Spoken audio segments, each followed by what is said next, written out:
ni rassuré, ni j'étais pas plus inquiet que ça auparavant. On savait que l'émulation nécessaire à un groupe, par le retour des internationaux, allait se faire de manière naturelle. C'est au-delà de l'arrivée de la qualité des joueurs qui ne sont pas internationaux par hasard, nous permet d'augmenter le niveau de l'équipe, mais c'est surtout l'émulation au sein même de cette équipe qui permet de s'entraîner à 45 et qui permet d'avoir un peu plus de profondeur, d'émulation, j'y reviens parce que c'est quand même hyper important dans notre mode de fonctionnement, qui parfois est fragile aussi eu égard à cela. Les postes où malheureusement ben, vous n'avez pas trop de turnover de niveau à peu près identique, ben, on s'installe dans une forme de routine et malheureusement on n'est pas performant le jour voulu. Après, le match de ce week-end, il y a un contexte dans un écrin comme le stadium qui amène une petite plus-value. Il y a l'adversaire qui reste très certainement l'équipe contre laquelle chaque fois on est obligé de sortir une grosse performance pour ne pas être puni. Donc voilà, c'est plein de. Il ne faut pas tirer des enseignements trop hâtifs dans un sens comme dans l'autre. Et vous savez ce que je pense des enseignements des victoires. Je préfère ceux des défaites qui sont souvent plus justes et plus d'à propos quand il faut se regarder réellement dans la glace. Voilà, c'est une compétition, pour moi, il y a deux compétitions différentes. Il y a un marathon, qui est le top 14, où vous éprouvez votre groupe, la profondeur de votre effectif, vous éprouvez l'état d'esprit, vous éprouvez plein de choses. Et vous avez un sprint. Seuls les meilleurs existent, c'est la Coupe d'Europe. Si vous loupez une haie, c'est un 110 mètres haie. Si vous loupez une haie, vous êtes mort. Ou pas loin. Le top 14, vous pouvez vous prendre les pieds dans les haies, parfois même vous retrouver hors de la piste et vous en sortir par moment. Mais c'est deux compétitions totalement différentes, et sur le plan humain, et sur le plan sportif, et sur le plan surtout de la préparation. Et ça, Jean-René Bouscatel m'avait bien briefé lorsque je suis arrivé, et j'ai mis un petit peu de temps pour le comprendre, comme quoi l'expérience des uns ne sert pas forcément toujours aux autres. Bon, on était dans une poule incroyable, honnêtement, Bass aurait pu tout autant sortir que nous, les Wasps avaient réalisé notamment un super match contre le Leinster sur leur première sortie, donc c'était une poule incroyablement dense. Et nous, on était encore, je pense, dans une dynamique de construction. Je vous rappelle qu'on avait fait le challenge européen l'année passée, donc on avait besoin de se remettre à niveau. Est-ce que cette année, la confiance de la saison passée, plus le retour, même si malgré tout on est toujours handicapé par les petites blessures à quelques postes clés, on a vraiment envie de la croquer et de vivre des bons moments, parce que ça reste quand même des matchs de très très haut niveau et que l'on a envie de jouer ce genre de match. D'autant plus que sur des périodes un peu comme on vient de vivre avec la Coupe du Monde, je pense que c'est réellement une compétition intermédiaire entre le niveau de très très haut niveau et les championnats domestiques que peuvent être le top 14, la première chip ou le Pro 14. Mais voilà, oui, il nous tarde d'y être. Maintenant, débuter une compétition avec un arbitrage qui sera, quoi qu'il arrive, un petit peu différent, une équipe débarrée chez un Anglais, une équipe anglaise qui a 4 matchs de préparation, quand nous on en est à 9 matchs de championnat, sans nos internationaux. Encore une fois, je reviens toujours à l'équité, c'est pas tout à fait la même chose, mais malheureusement il faut faire avec. On s'inscrit dans les compétitions, on va faire je l'espère, bonne figure comme on était capable de le faire samedi dernier. En tout cas, on est champion de France en titre, donc, et demi-finaliste la saison passée. On ne peut pas non plus ne pas assumer ce statut-là. Pour autant, les adversaires qui sont les nôtres sur cette compétition, quand je vois le dernier match de Montpellier et le dernier match et le début de campagne de Gloucester jusqu'au match des Saracens, piqué pour des raisons extra-sportives, qui a un petit peu modifié la teneur du match, mais on va avoir à Gloucester et contre Montpellier une équipe hyper paradoxale du rugby irlandais, qui ne s'inscrit pas forcément dans la lignée du rugby hyper préétabli et méthodique, et qui est une équipe difficile à manœuvrer. Il y a 3 saisons, on avait eu à les jouer, et honnêtement, on s'en était fortement vu pour s'en sortir. Fait les pieds dans le tapis, jusqu'à preuve du contraire, ils n'ont pas jeté 15 mecs de leur effectif. Donc l'équipe, c'est la même. Les Saracens joueront le titre ou pas loin.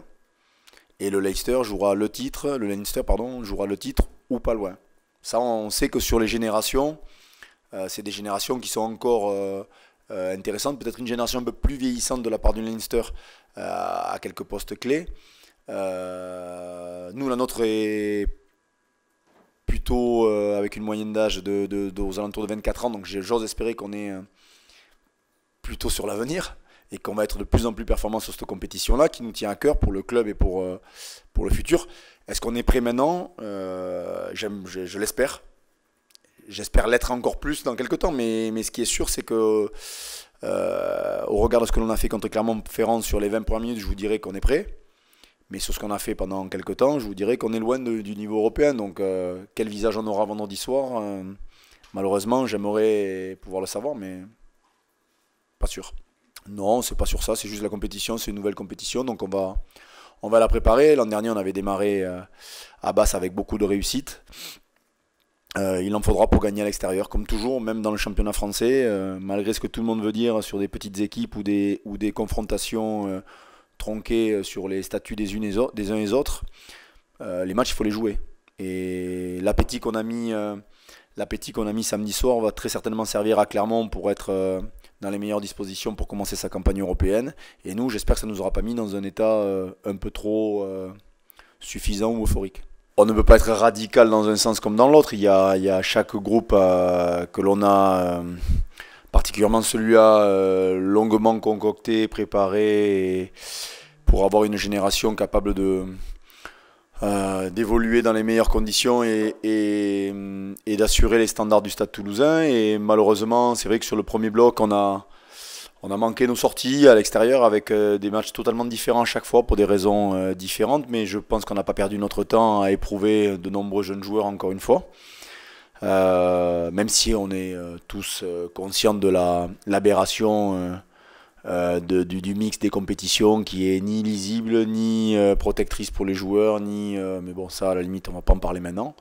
Les exigences de la Coupe d'Europe vont nous rappeler que il faut être plus qu'un groupe sympathique et performant, il faut être très très très performant pour exister dans cette compétition. Gloucester, c'est une équipe qu'on connaît bien, qu'on a énormément suivi depuis sa coupe anglo-galloise et les 4 matchs de championnat.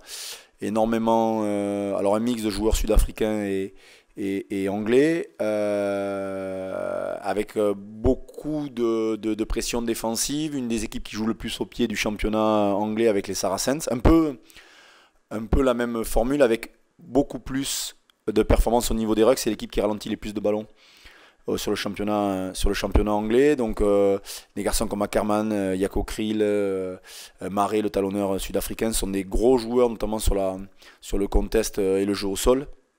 Donc on sait qu'on va avoir une guerre des rucks qui en plus est arbitrée un poil différemment de ce qu'on peut connaître dans notre championnat domestique. Donc il y aura une grosse guerre de la part de l'intensité que l'on mettra dans les mêlées spontanées, les phases de conquête et de ruck. Et après ils ont des fulgurances, c'est une équipe qui a marqué quasiment 95% de ses essais à moins de 3 temps de jeu, avec un fond du terrain hyper mobile et très rapide. Donc avec un jeune arrière excellent. Donc ils ont vraiment des garçons avec Twelfries au centre du terrain qui a beaucoup d'expérience. Cipriani qui est sûrement un des meilleurs animateurs, qui était le meilleur joueur du championnat anglais il y a encore peu. Donc non, une équipe, ils ont récupéré la charnière des Wasps qu'on avait joué il y a 2 ans. Avec Simpson et Cipriani. Donc vraiment une équipe compacte, costaud sur les phases de ruck.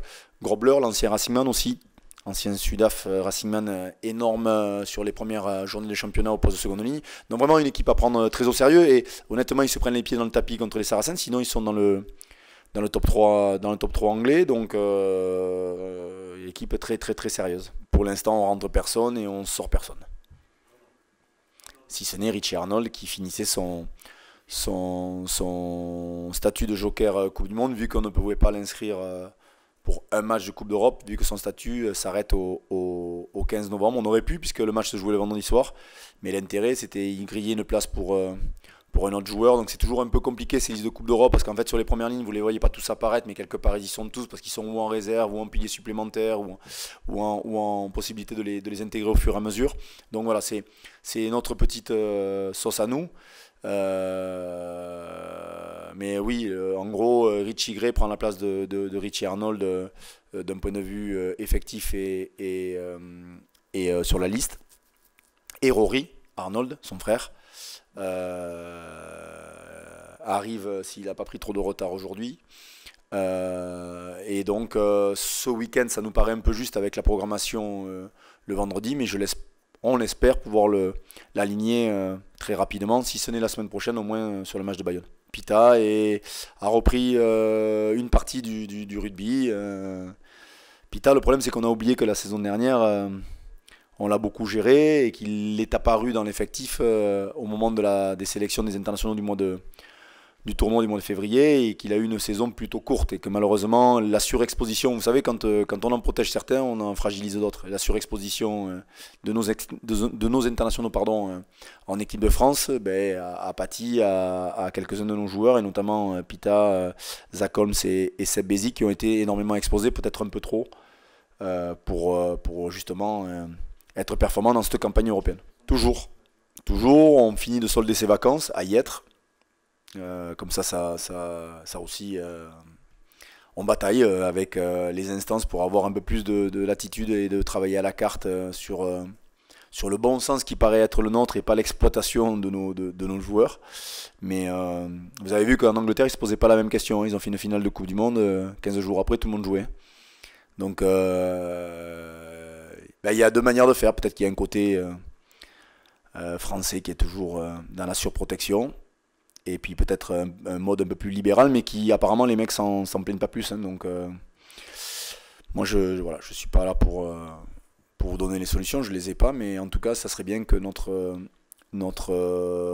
organisations nous permettent d'avoir un statut un peu plus à la carte sur ces congés pour avoir pas le paradoxe absolu d'avoir encore une fois 2 journées de championnat, voire minimum 3, où je dois à peu près à 5 ou 6 de nos joueurs encore une semaine pleine de vacances. Ça sera sûrement celui qui sera le plus impacté par les vacances, puisque malheureusement il a enchaîné avec le Rugby Championship.